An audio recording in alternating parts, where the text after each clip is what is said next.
Hello everybody. Hello learners. You know what time it is? It is 12 p.m. on a weekday. You know it is time for English grade 8. If you are there, please say hi so I can recognize you. You see that I am not the only one here on this platform today. Wow, so many highs. Hi. Hi everybody. Hi. Thank you so much for joining us today. It's going to be a good lesson. We are going to learn like we always do, and we are going to learn, we are going to grow in our knowledge. We are also going to grow and become better communicators. Yes. So it's time for English grade 8. Still the same presenter who has been with you for the past 17 lessons. Without a waste of time, let's get on with it. I hope everybody's good, everybody's okay. It is a wonderful Tuesday for everybody. Let's start with the lesson. So this is what today's lesson will be all about. It falls under listening and speaking. So it will be about interviews. So yes, it will be about what an interview is, the roles which are involved in the interview, as well as how an interview is conducted. Yes, so I would like to encourage everybody of you to check your textbooks, under term 2, week 5 and week 6, you will see something about interviews. So yes, at the end of the lesson, please do go through that. It will really help to build what you are going to learn in the lesson today.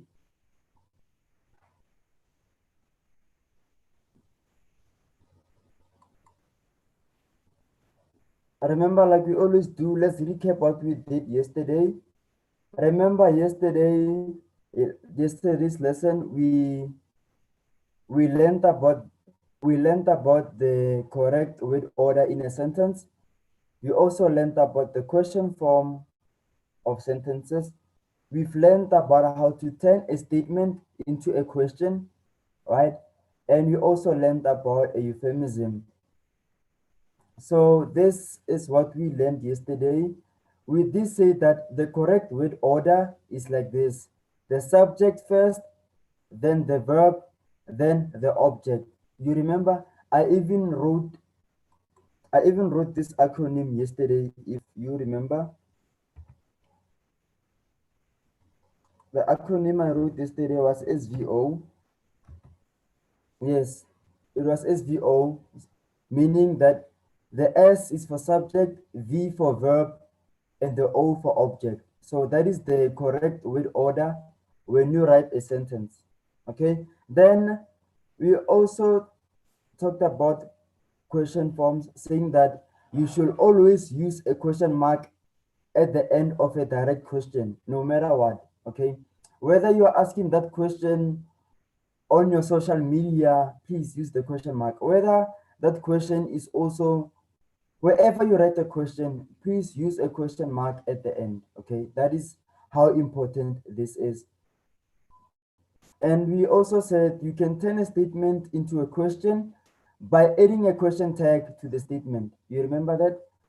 And we also said that you can turn a statement into a question by rearranging the words and adding a question mark at the end. Remember the example we made yesterday? We said if the statement is we are going home, then if you want to turn that statement into a question, we will rearrange those words and it will be, are we going home? So that will become the question. And we also went through a euphemism, which we said it is a respectable or inoffensive word or phrase that we use for another word or phrase that may be considered sad, offensive, shocking, or hurtful. And yesterday we went through a couple of examples of euphemisms, and I also gave you the homework for euphemisms. Okay, so I think I can give you a chance. You can do that homework of euphemisms again tomorrow before tomorrow's lesson. we will go through the corrective work for euphemism. Okay. Remember that if you have a question, if you have concerns, if you are lost, please use the chat. The chat is for you to ask your questions, and I promise you that I will address your question as soon as I see it appear on the chat. Okay, remember, the reason I am here for is you. I am here for you. I am here to help you. If you are not here, then I wouldn't be here either. So I'm here for you guys. Let's be here together. Let's help each other. Help me to help you. Okay. So yes, that is what yesterday's lesson was all about. Okay, now that we have seen what was in the previous lesson, let's start with today's lesson. Remember, I said it will be about what an interview is, the roles involved in the interview, as well as how an interview is conducted. Okay, so I see some of you in the chat, you are asking if we will be doing an interview today. The answer is no. What we are doing today is to learn about what an interview is, the roles of the people in the interview, who are they, what do they do, how do they do it, and as well as how the interview itself is conducted. Because chances are, with you in grade 8, chances are that most of you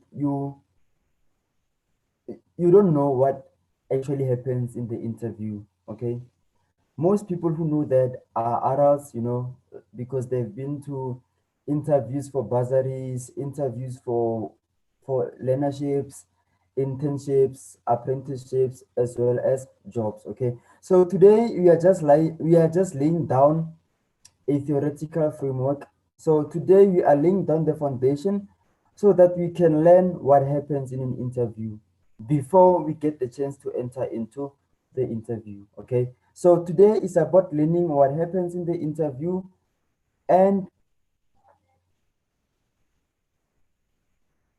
so yeah, so that is what we are learning today. What happens in the interview, what is an interview, and things like that.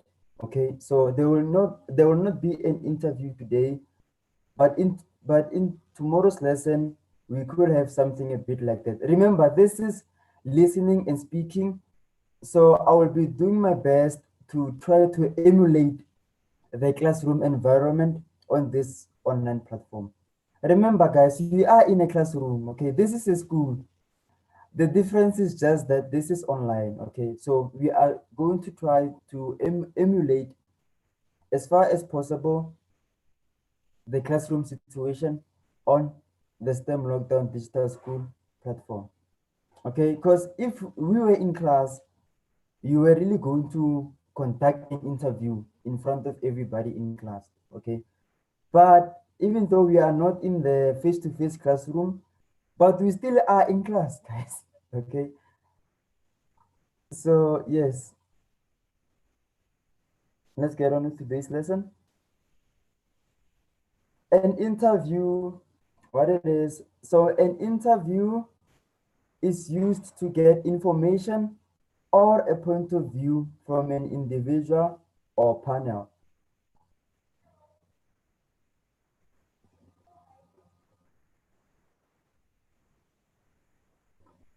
Okay, so that is what an interview is.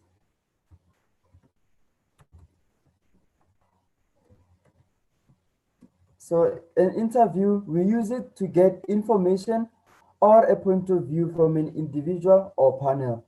So that's what usually happens when somebody goes to an interview, like a job interview. The panel there will want to know about that candidate, about that person. Who are they? What do they have as an experience? What do they know? What are their skills? What are their values? What are their accomplishments? Things like that. So I know that there are some of you, from this definition, you are thinking of a dialogue. To some extent, an interview and dialogue, they are similar. to some extent they are similar, although they are different things. An interview really is something very formal. An interview is something very formal. You dress for an interview. You don't just rock up there with your snapback, with your whatever t-shirt and shorts, and no, there is a certain way you wear for an interview. Okay. Remember, if you have a question, please use our chat and I will answer your question, your concerns. Yes. All right, let's continue.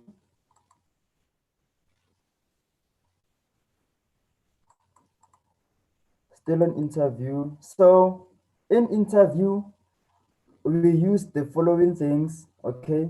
So okay, in this lesson, I've compressed everything. Okay. So to make things easier for you, let me start here at the end where I talk about. Okay, no, that is for tomorrow's lesson where I talk about the roles. Okay, so here, this is what we do with the interview. Okay, remember, we use the following. So questioning means you ask questions. Okay, so if maybe you were about to write this interview, then that is where you are going to use the question mark. Okay, so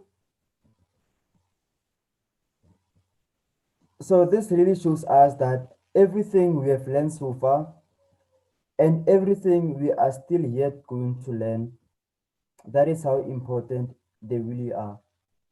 Okay, there is no lesson here that which we go through which is just to push time, you know. No, each and everything that we go through, they are important, guys. They have to be taken seriously because you will need to know them and you will need to use them in your everyday life. Even right now, you don't have to wait for when you are done with your schooling. Even right now, these things are so important. That is why we are doing them now, and you are not waiting for you to be in matric first before we teach you these things. Okay. We have a question in our chat from Bonet. It says, an interview is telling people who you are, what you do, how you do it, and why do you do it. Okay, it's not a question, but yes, that is what an interview is all about. Okay, so you'll see as I go through the lesson, each and every interview has a purpose for it, and after you have stated the purpose of the interview, then every question you will ask, it will be in line with that purpose of an interview. Okay, so stick with me and I will show you that. Okay, another question. Okay, all right, no, there is no question.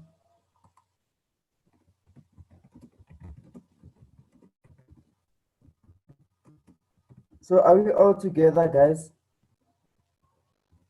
So yes, let's continue with our lesson. There's so many comments on the chat. Everybody's asking, everybody's asking, everybody's asking. Okay, so remember in the interview, you'll use questioning. That is when you ask questions.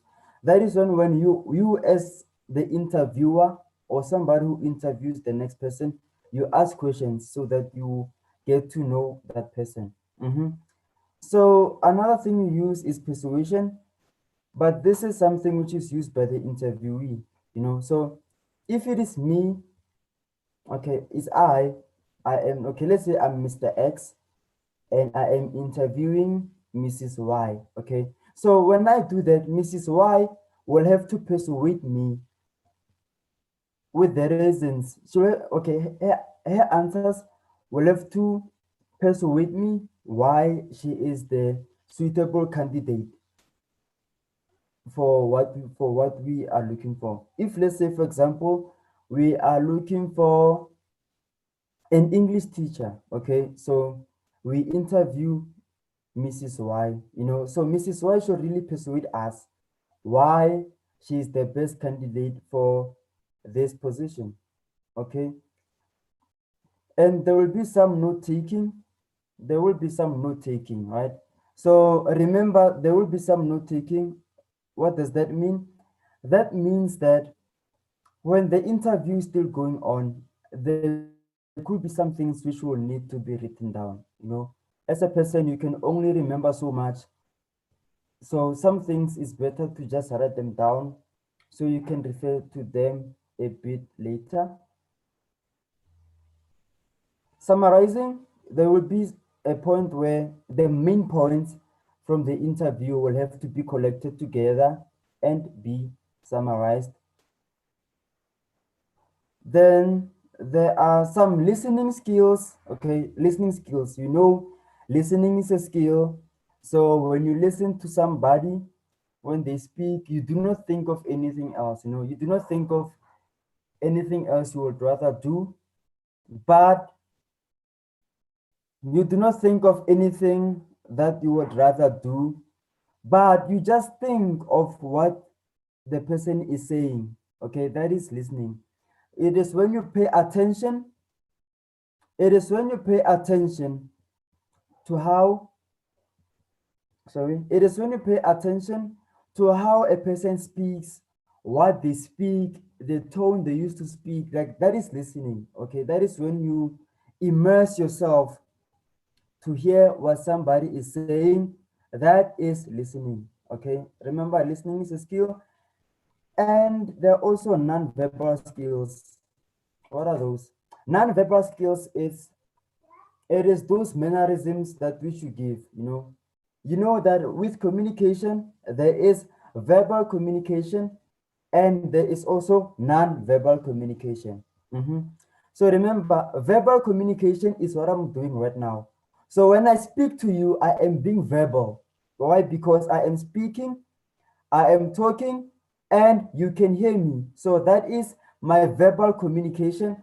And from my verbal communication, there are some things you get. You can get how loud my voice is, how deep my voice is, the way I articulate my words, my accent, and all that. That is my verbal communication. And from that, you can hear if I'm speaking too slow or if I'm speaking too fast. You can hear if I'm speaking moderately or not. Okay. So that is what verbal communication is all about. You need it in an interview. But then again, you also need non-verbal skills, non-verbal communication skills. So what are those? Those are how your body responds when you speak. Okay. Those are the responses of your body when you speak. Okay. So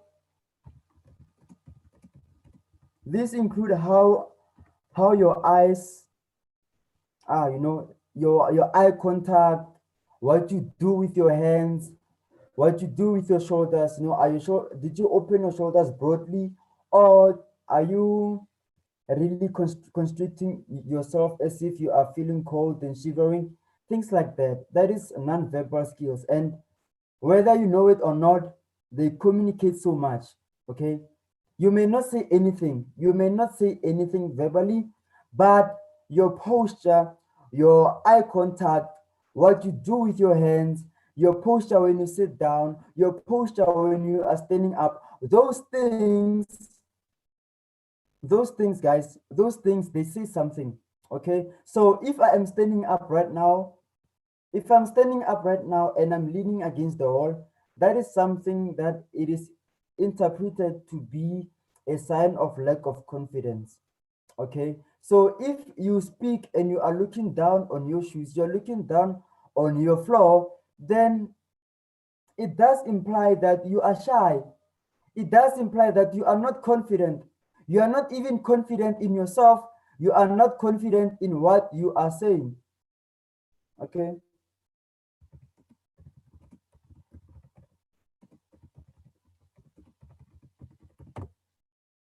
So that are some of the things we use in an interview. Let's continue. So remember another thing, you should plan and prepare for the interview. Like I said earlier, you determine the goal or the purpose of the interview.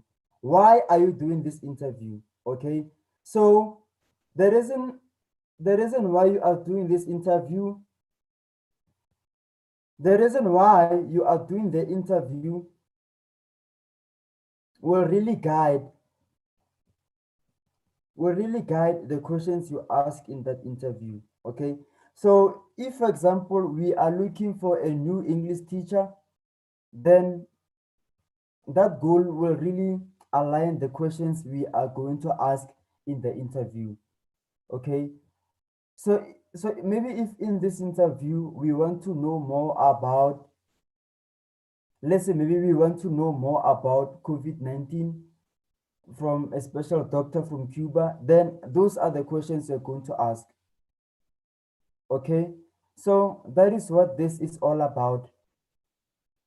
So the first thing to know is you determine the goal. Okay. What do you want to accomplish? So it is like this, you start at the end. Starting at the end, what does it mean? It means that when you want to do something, you think about that thing you think about it like it is already done, even though you have not done it. Then what do you do? Then from there, you work the steps you need to take so that you can do the thing. Okay, let me give you an example. So an example, really, it will be like you wanting to buy groceries.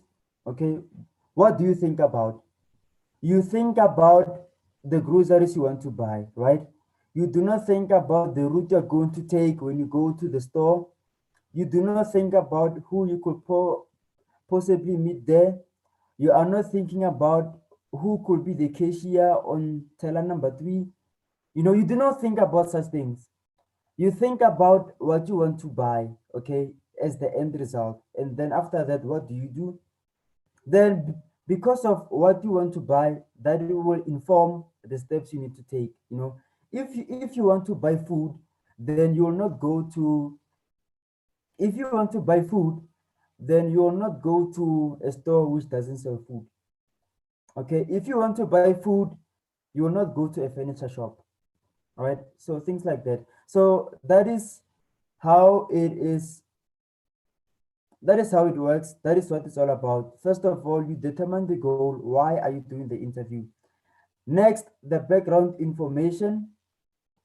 If there is some background information about that person. Okay, let me keep it to that example of wanting to know about COVID-19 by asking a certain doctor from Cuba. Let's say there's Dr. X from Cuba, he has a lot of experience in medicine and everything like that. So we want to ask him what's going on. Okay, so in this case, it will be good to know his background information. Okay, like who is he? Where did he study? Where did he get his where did he get his qualification? How long has he been practicing? What is his reputation in the medicine industry? Things like that. Okay, so we also have an outline when we prepare, an outline of what are we going to do and how we are going to do it. We also need to have the questions you are going to ask.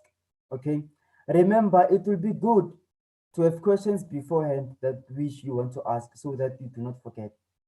That is where preparation comes from. Okay, you will realize even on TV shows that those hosts and presenters, they have these cue cards, and from time to time they will look to them.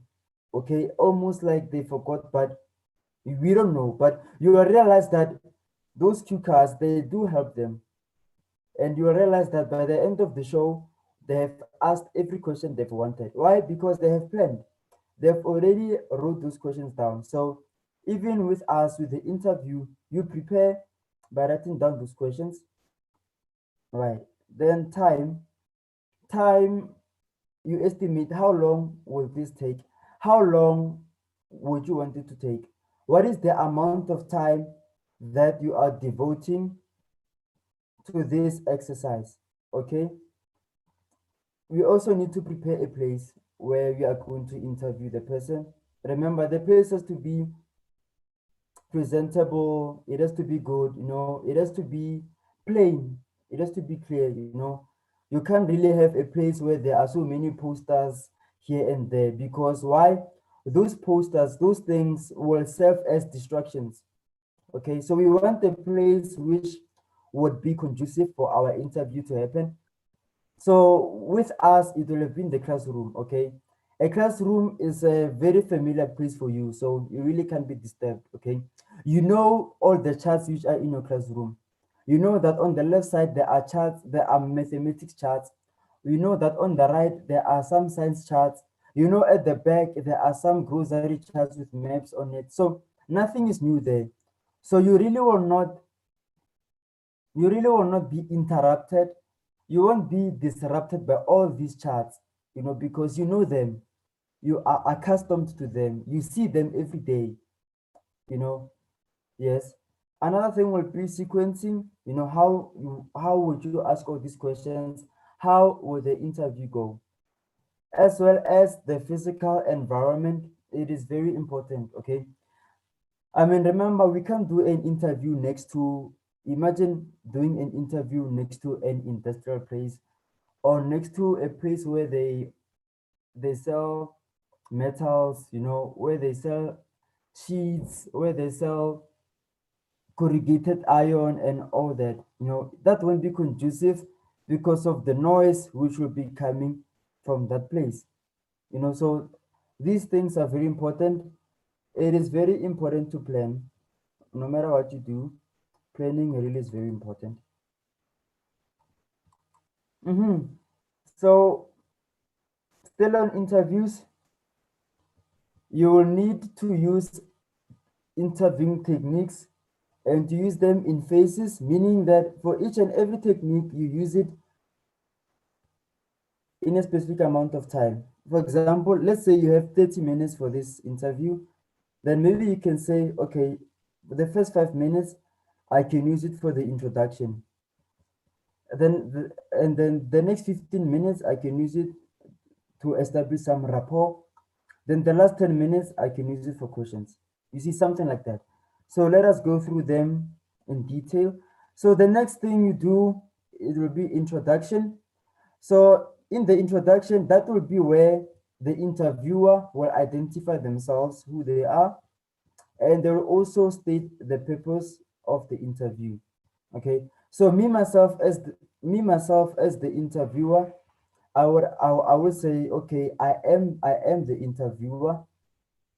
I am the interviewer, and I am a teacher, and I really want to know more about the COVID-19 pandemic from a medical standpoint. So that will be the purpose of the interview, as I interview Dr. X. Remember, we said Dr. X is a doctor from Cuba. He has so much experience in medicine, in the medical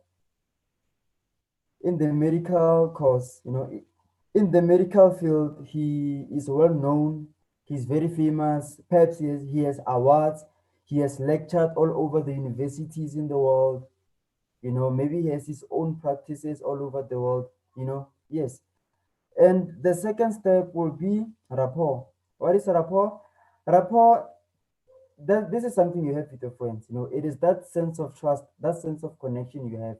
Okay. So in the step of rapport, that is where we will create an atmosphere of trust. What does that mean? That means that when I interview Dr. X, I will really make him feel welcome. I will make him feel like he can trust me, and that he should not really bite his tongue. Okay. So remember, this is something you have with your friends. You can't bite your tongue with your friends. There are so many things that your friends know that your siblings and your parents don't know. Why? Because of rapport. Okay. Because of the atmosphere of trust you have with your friends compared to your siblings and your parents, right? Okay. So I will be doing the same thing here, creating an atmosphere of trust with Dr. X, so that it almost feels like me and Dr. X are colleagues, or we are friends, okay, during this interview. So It will make him to feel like that. And when he feels like that, he won't bite his tongue. He won't really hold back on saying some things that he really needs to say to us. Okay. So that will be what the rapport will be all about. Then there will be questions. So this will be the questions we ask during the interview. Okay, so I will ask him, I will first ask general questions about about COVID-19, I mean, was there COVID-19 anywhere in the history of mankind? What is COVID-19? Like that is a general question. Then after that, I'm going to zone in and start to ask specific and relevant questions. Okay, specific questions like, where does it come from? How then did it get to us humans from where it comes from? Things like that. You see, I mean, remember, he is a doctor. He studied for 7 years, if not more. So surely he knows something we do not know. Surely he knows a lot about it that we don't know. That's why we'll be bombarding him and asking him all these questions, right?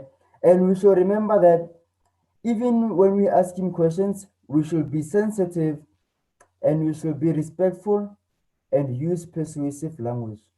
Okay, it doesn't matter how old Dr. X is. Let's say maybe I as the host, I am 60 years old and Dr. X is 25 years old, or maybe 30 years old. Yes, Dr. X is 30 years old. Me as the interviewer, I am 60 years old. Okay, even if it is like that, I do not have any right to be disrespectful to him because he's younger than me. No, I have to address him in a mature way. I should be sensitive to him and be respectful, and ask persuasive questions. Remember, there are some questions that people can really try to avoid, but we really need answers to those questions.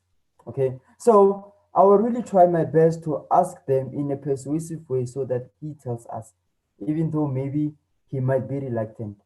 Okay, because he knows something we really need to know. He has the knowledge that which we need. So the only way we can get that, it is not through an X-ray, it is not through any scan. Okay, it is only when we ask him and he tells us. Okay, yes.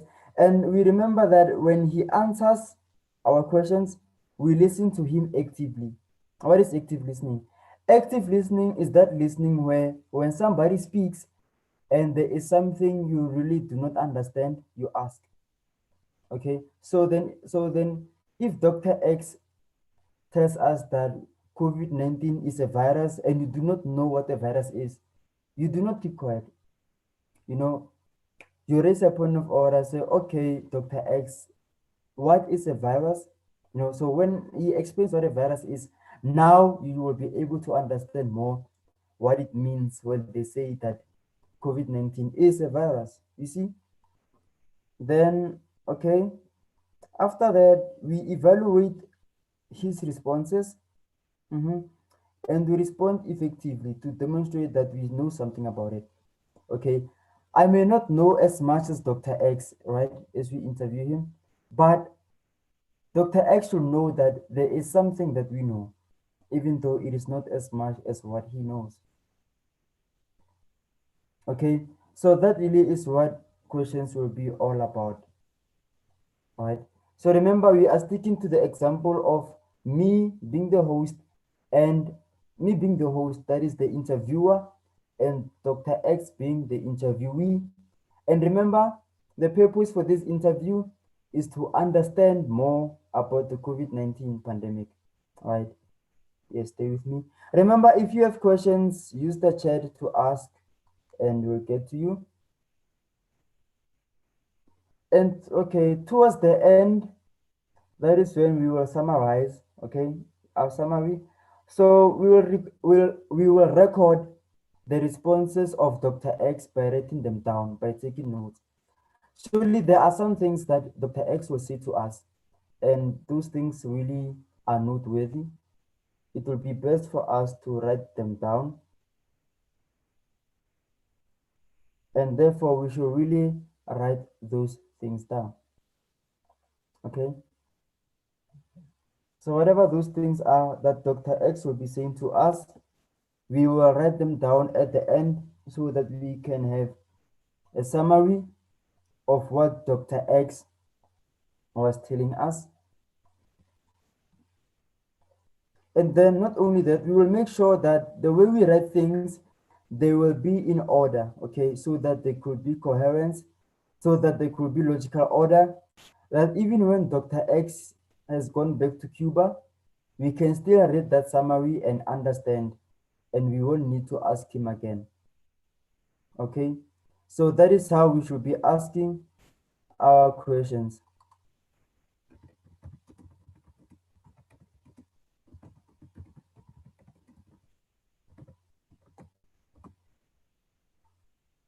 Okay, so and then after that, when we go to the end of our interview, that is closure. So here, this is when we thank the interviewee.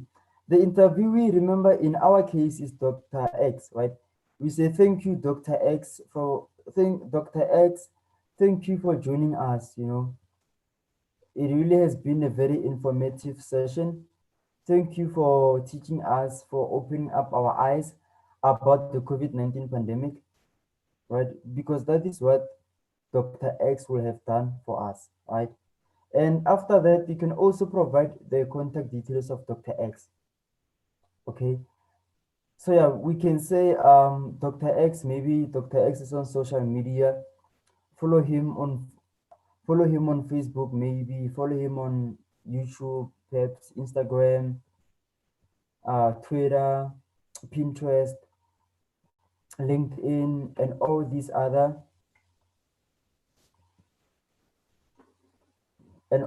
other social networks. Okay, so yes, that will be how the interview will go. So that is how the interview is going to be like. So that is how an interview goes like. Okay, so like I said, in today's lesson, it is about learning about what an interview is, what happens in the interview, as well as what is conducted in the interview. Okay.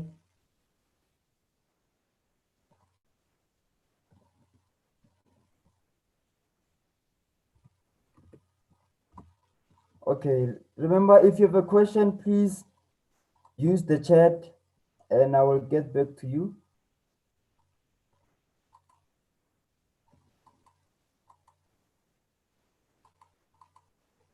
Okay, so yes, now let me summarize what I've been saying. Remember, we only have two roles here. It is the role of the interviewer as well as the roles of the interviewee.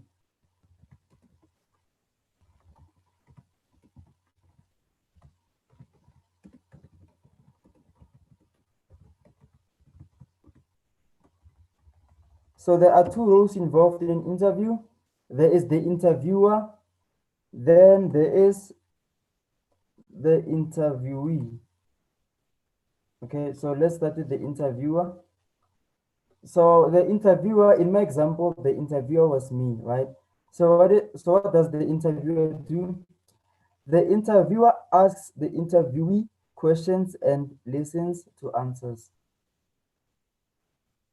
Let me say that again. The interviewer asks the interviewee questions and listens to answers. What else does it do? The interviewer states the purpose or the reason of the interview. Okay.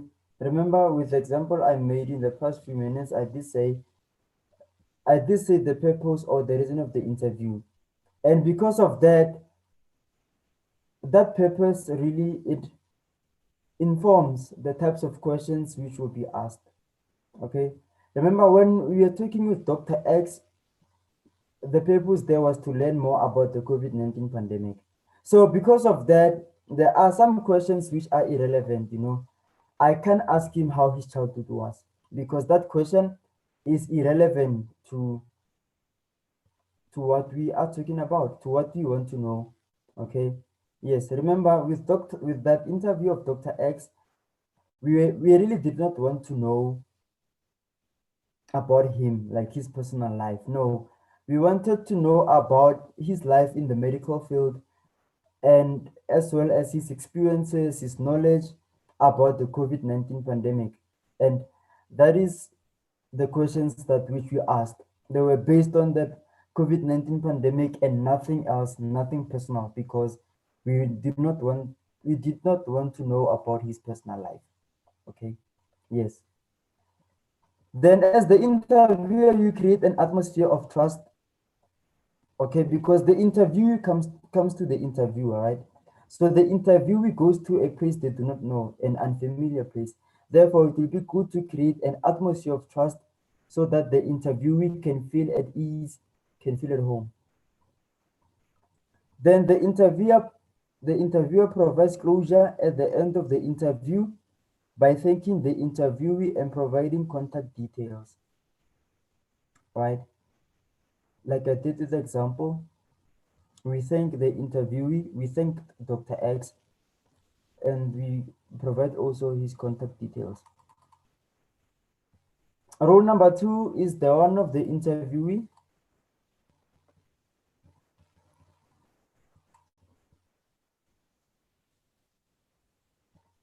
So the interviewee listens to the questions asked by the interviewer and answers them. So the interviewee listens to the questions asked by the interviewer and answers them. Okay. So okay, what the interviewee does is the opposite of the interviewer. Okay. So what the interviewee does, usually the interviewee just answers the questions that which are asked to him or her. Then the interviewee uses persuasive language. Why? Because remember, the interviewee really has to be,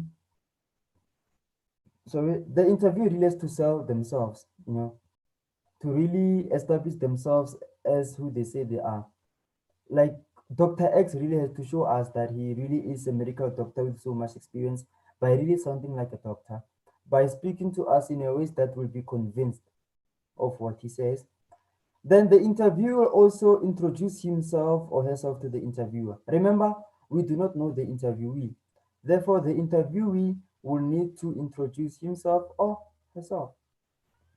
Then number 4, the interviewee shows knowledge by responding effectively and in relevance to what is required. So whatever question we ask the interviewee, the interview should answer our questions with relevance. Okay. So if, for example, I ask the interview, where did you go to school?